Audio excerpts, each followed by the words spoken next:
I got a buddy of mine who recently lost one of his closest friends, and he asked me a couple of questions. He asked me, why doesn't my family seem to care?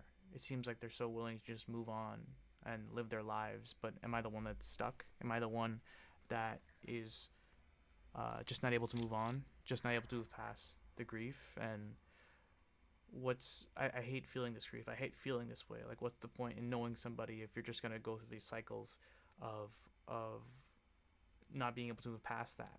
And I told him a couple of things.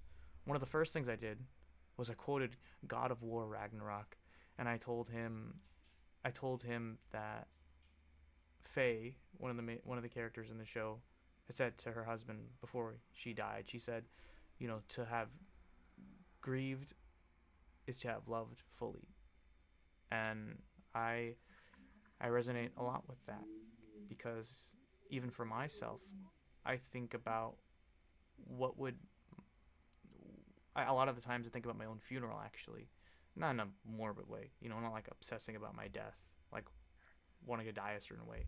It's actually kind of the opposite. I think about what people would say about me when I'm gone. I live every day with the mindset of if something were to happen to me today, how would the people in my life who matter to me and love me, how would I be remembered? I want to live to be remembered by them. And the the quality of my life, the way that I live, the things that I did with that, I don't care if I won the Nobel Peace Prize. I don't care if I did like got the perfect job that I wanted. That process building up to that point, the way I interacted with my friends, the way that I got myself there, and how I lived it matters the most to me because it's the most authentic and valuable part of my life. And even in the smaller things, not just the point leading up to my death, but me learning new skills and trying to be that person that I want to be every day. And even like doing this recording thing, I'm not really used to it. I'm not used to talking behind the camera. I just did recording and I said like 10 times. I think I'm gonna start a timer. um and I even get conscious about my hair and stuff like that, stuff that no one has even said about me. you know they think actually probably the opposite.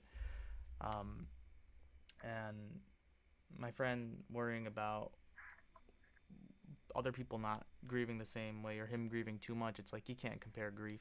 You have no idea what's going on in somebody else's head, and I wouldn't regret grieving either because that means that he was probably a pretty good guy. He was probably someone that you cared about a lot, and that means he's never going to be forgotten. The worst thing you can do in in life is make people that you love and people that you care about feel like they're nothing, not worth remembering. And ultimately, the quality of your life comes down to, you know, just this idea that it doesn't matter about how things. It's not about how things end. It's about how you live.